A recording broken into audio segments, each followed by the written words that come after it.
Hello.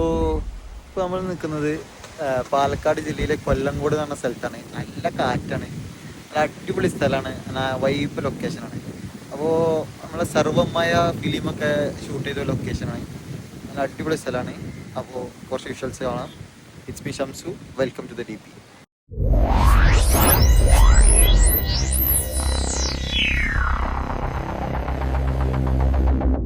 Kollengode Palakkad ജില്ലയിലെ ചിറ്റൂർ താലൂക്കിൽ നെല്ലിയാമ്പതി മലനിരകളുടെ താഴ്വരയിൽ സ്ഥിതി ചെയ്യുന്ന ഒരു മനോഹരമായ ഗ്രാമമാണ് കൊല്ലങ്കോട്.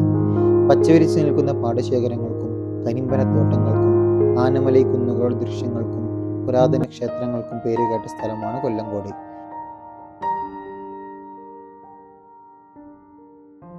കൊല്ലങ്കോട് രാജാക്കന്മാരുടെ ആസ്ഥാനമായിരുന്നു.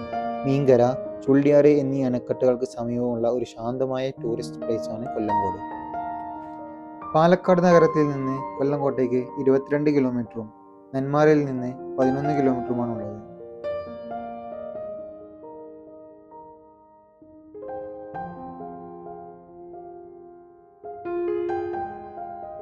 കേരളത്തിന്റെ തനതായ ഗ്രാമീണ ഭംഗി ആസ്വദിക്കണമെങ്കിൽ നിങ്ങൾ കൊല്ലങ്കോട്ടെ ഗ്രാമങ്ങളിൽ തന്നെ പോകണം.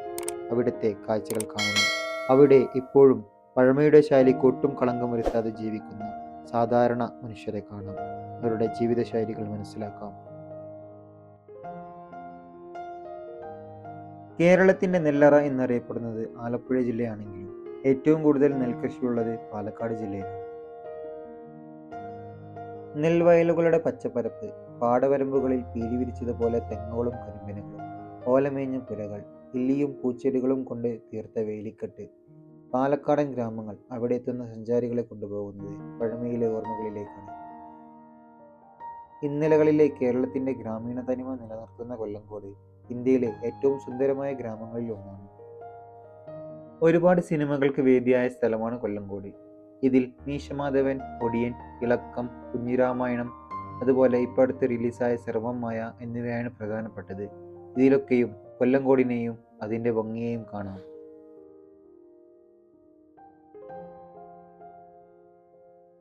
കൊല്ലങ്കോടെത്തിയാൽ സഞ്ചാരികൾക്ക് കാണാൻ പറ്റുന്നത് ഈ വയലും തെങ്ങുംതോപ്പും കരിമ്പനകളും മാത്രമല്ല. ചിങ്ങഞ്ചിറ പ്രകൃതി ക്ഷേത്രം, സീതാർകുണ്ട് വെള്ളച്ചാട്ടം, വാമല ബാലമുരുകൻ ക്ഷേത്രം, Pothundi dam, Muthalamada railway station എന്നിവയാണ് അടുത്തുള്ള പ്രധാന വിനോദസഞ്ചാര കേന്ദ്രങ്ങൾ. ഞങ്ങൾ കൊല്ലങ്കോട് പോയത് ഒരു ഡിസംബർ മാസത്തിലായിരുന്നു. രാവിലെ നല്ല തണുപ്പാണെങ്കിലും ഒരു 11 മണിയൊക്കെ ആകുമ്പോഴേക്കും ചൂടായി തുടങ്ങും. ഇവിടെ വിസിറ്റ് ചെയ്യാൻ ഏറ്റവും നല്ല സമയം മഴക്കാലമാണ്. മഴക്കാലത്ത് കൊല്ലങ്കോടിനെ കാണാൻ ഒരു മാസ്മരിക ഭംഗിയാണ്. പാടത്ത് വെള്ളമൊക്കെ നിറച്ച ചേച്ചിമാർ ഞാറ് നടുന്ന കാഴ്ചകളും, അതുപോലെ മലമുകളിൽ നിന്ന് നൂലുപോലെ പെയ്തിറങ്ങുന്ന വെള്ളച്ചാട്ടങ്ങളും, നെല്ലിയാമ്പതി കുന്നുകളെ തൊട്ടുരമ്മി കളിക്കുന്ന കാർമേഘങ്ങളും ഒക്കെ അവിടുത്തെ മഴക്കാല കാഴ്ചകളാണ്. അപ്പോൾ നമ്മൾ നേരത്തെ കണ്ട സ്ഥലത്ത് നിന്ന് ഒരു 1 കിലോമീറ്റർ മുന്നോട്ട് വന്നാൽ സീതാർകുണ്ട് എക്കോ ടൂറിസം എന്ന് പറഞ്ഞൊരു സ്ഥലമുണ്ട്. നല്ല അടിപൊളി സ്ഥലമാണ്. അപ്പോൾ അവിടെ വരുന്നവർ ഇവിടെയും കൂടി ഒന്ന് കാണാൻ ഒരു വാട്ടർഫോൾസും കാര്യങ്ങളൊക്കെ സെറ്റ് ചെയ്തിട്ടുണ്ട്. ബാക്കിൽ നല്ല ഒരു കിട്ടുള്ള മലയും കാര്യങ്ങളൊക്കെ കാണുന്നില്ല. നല്ല കിട്ടുള്ള ഒരു മലയും കാര്യങ്ങളൊക്കെ ഉണ്ട്. ഇവിടുത്തെ ഒരു ആംബിയൻസ് തന്നെ നല്ല അടിപൊളി ആംബിയൻസ് ആണ്. നല്ല സെറ്റാക്കി വെച്ചിട്ടുണ്ട്. ജസ്റ്റ് ഒന്ന് കണ്ടോളി.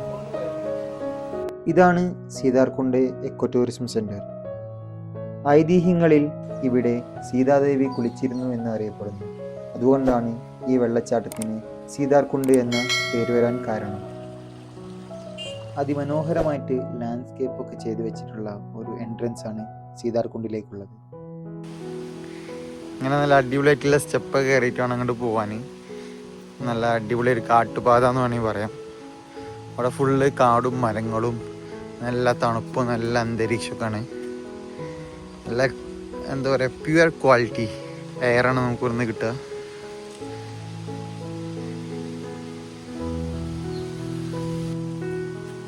നെല്ലിയാമ്പതി മലനിരകൾക്കടിയിൽ ഒളിഞ്ഞിരിക്കുന്ന ഒരു സുന്ദരമായ വെള്ളച്ചാട്ടമാണ് സീതാർകുണ്ട്. പച്ചപ്പിൽ മൂടപ്പെട്ട കാടുകൾക്കിടയിലൂടെ ചെറിയൊരു ട്രക്കിങ്ങിന് ശേഷം നമ്മെ വരവേൽക്കുന്നത് മുകളിലെ മലയിൽ നിന്ന് ശാന്തമായി താഴേക്ക് പതിക്കുന്ന വെള്ളച്ചാട്ടത്തിലേക്കാണ്. മഴക്കാലത്ത് സീതാർകുണ്ട് തൻ്റെ യഥാർത്ഥ ഭംഗി പ്രകടമാക്കും. മൂടൽമഞ്ഞ് തഴുകിയ മലകളും കാടിൻ്റെ നിശബ്ദതയും വെള്ളം പതിക്കുന്ന ശബ്ദവും ചേർന്നാൽ ഇവിടം മനസ്സിന് ആശ്വാസം നൽകുന്നത് പോലെ തോന്നും. പ്രകൃതിയോട് അടുത്തിരിക്കാനും നഗരത്തിൻ്റെ തിരക്കിൽ നിന്ന് മാറി മനസ്സിനൊരു ശാന്തത കണ്ടെത്താനും ആഗ്രഹിക്കുന്നവർക്ക് കൊല്ലങ്കോട് സീതാർകുണ്ട് ഒരു പെർഫെക്റ്റ് സ്പോട്ടാണ്. ആ ദിവസം സീതാർകുണ്ടിലേക്ക് എത്തിയപ്പോൾ പ്രകൃതി നമ്മെ സ്വീകരിച്ചത് പൂർണ്ണ ഭംഗിയിലല്ലായിരുന്നു. കാരണം വെള്ളത്തിൻ്റെ അളവ് വളരെ കുറഞ്ഞിരുന്നു. മാത്രമല്ല മെയിൻ വാട്ടർഫോൾസിലേക്കുള്ള പ്രവേശനവും അന്ന് ക്ലോസ് ആയിരുന്നു. ചില കവികൾ പറഞ്ഞതുപോലെ എല്ലാ സൗന്ദര്യവും എപ്പോഴും പൂർണ്ണതയിൽ കാണാൻ കഴിയില്ല. ചില ദിവസങ്ങളിൽ അത് കാത്തിരിപ്പായാണ് എത്തുന്നത്. പക്ഷേ ഒരിക്കൽ വീണ്ടും വരണമെന്ന് ഹൃദയത്തിൽ ഒരു ആഗ്രഹം വിധിച്ചുകൊണ്ട് ഇവിടെ നിന്നും പടിയിറങ്ങുകയാണ് മറ്റൊരു സ്ഥലം തേടി. നമ്മൾ ഇപ്പോൾ ഉള്ളത് റീൽസിലൊക്കെ നല്ല ട്രെൻഡായിട്ടുള്ള ചെല്ലൻചേട്ടൻ്റെ ചായക്കടയിലാണ്. അപ്പോൾ ഇതാണ് ചെല്ലൻചേട്ടൻ്റെ ചായക്കട. ഇപ്പോൾ കുറച്ച് തണുപ്പൊക്കെ മാറി ചെറുതായിട്ട് ചൂടൊക്കെ ഇങ്ങനെ തുടങ്ങിയിട്ടുണ്ട്. വെയിൽ ഇങ്ങനെ ആയി. രാവിലെ സമയമാണ്, തിരക്കൊക്കെ ഉണ്ട്, അത്യാവശ്യം കാണാൻ സാധിക്കും. നല്ലൊരു അടിപൊളി സ്ഥലമാണ്. നല്ല ഒരു പഴയ സ്റ്റൈലുള്ളൊരു ചായക്കടയും മരവും പിന്നെ അടിപൊളി സ്ഥലവും. ഇതാണ് ചെല്ലൻചേട്ടൻ്റെ ചായക്കട. മീശമാധവൻ സിനിമയിലൂടെ നമുക്ക് ഏറെ പരിചയമുള്ള ഒരു ചായക്കടയാണ് ചെല്ലൻചേട്ടൻ്റെ ചായക്കട. ഇത് നമ്മെ ഒരുപാട് പുറകിലേക്കുള്ള ഓർമ്മകളിലേക്ക് കൊണ്ടുപോകും. പനയോല കൊണ്ട് നിർമ്മിച്ച മേൽക്കൂരയും മൺതിട്ടയിലുള്ള അടുപ്പും അതിലുണ്ടാക്കുന്ന ചായയും പരിപ്പുവടയും ഉഴുന്നുവടയും എല്ലാം ഇവിടെ വരുന്നവർക്ക് ഏറെ പ്രിയപ്പെട്ടതാണ്. നമ്മളെ ചെല്ലൻചേട്ടൻ്റെ കടൻ്റെ അവിടെ നിന്ന് പോന്നാൽ ഒരു കിലോമീറ്റർ പോന്നാൽ ഒരു നല്ലൊരു അടിപൊളി പ്രകൃതി ക്ഷേത്രമുണ്ട്. ചിങ്ങഞ്ചിറ എന്നാണ് ആ ക്ഷേത്രത്തിൻ്റെ പേര്. നമുക്ക് അവിടുത്തെ കുറച്ച് വിഷ്വൽസ് ഉണ്ടല്ലോ. ഇതാണ് ചിങ്ങഞ്ചിറ പ്രകൃതി ക്ഷേത്രം. പ്രകൃതിയെ ആരാധിക്കുന്ന ഒരു ശാന്തമായ ഇടമാണിത്. കറുപ്പുസ്വാമിയാണ് ഇവിടുത്തെ പ്രതിഷ്ഠ. പ്രത്യേകിച്ച് മണിമണ്ഡപങ്ങളോ ശിലാമൂർത്തികളോ ഇല്ല.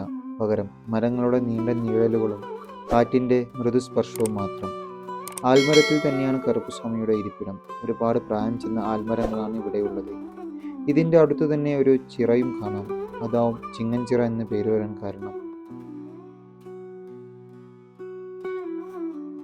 വീട് വെക്കാൻ ആഗ്രഹിക്കുന്നവർ, വീട് വെച്ചവർ, കുട്ടികളില്ലാത്തവർ, അങ്ങനെ ഒരുപാട് ആവശ്യങ്ങൾ നിറവേറ്റാൻ വരുന്നവരുണ്ട് ഇവിടെ. മാത്രമല്ല ഒരുപാട് സിനിമകൾക്കും വേദിയായിട്ടുണ്ട് ചിങ്ങഞ്ചിറ.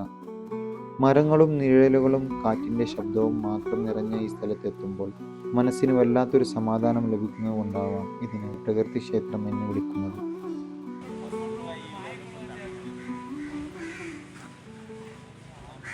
അപ്പോൾ ഇതൊക്കെയാണ് നമ്മളെ കൊല്ലംകോടത്തെ വിശേഷങ്ങൾ.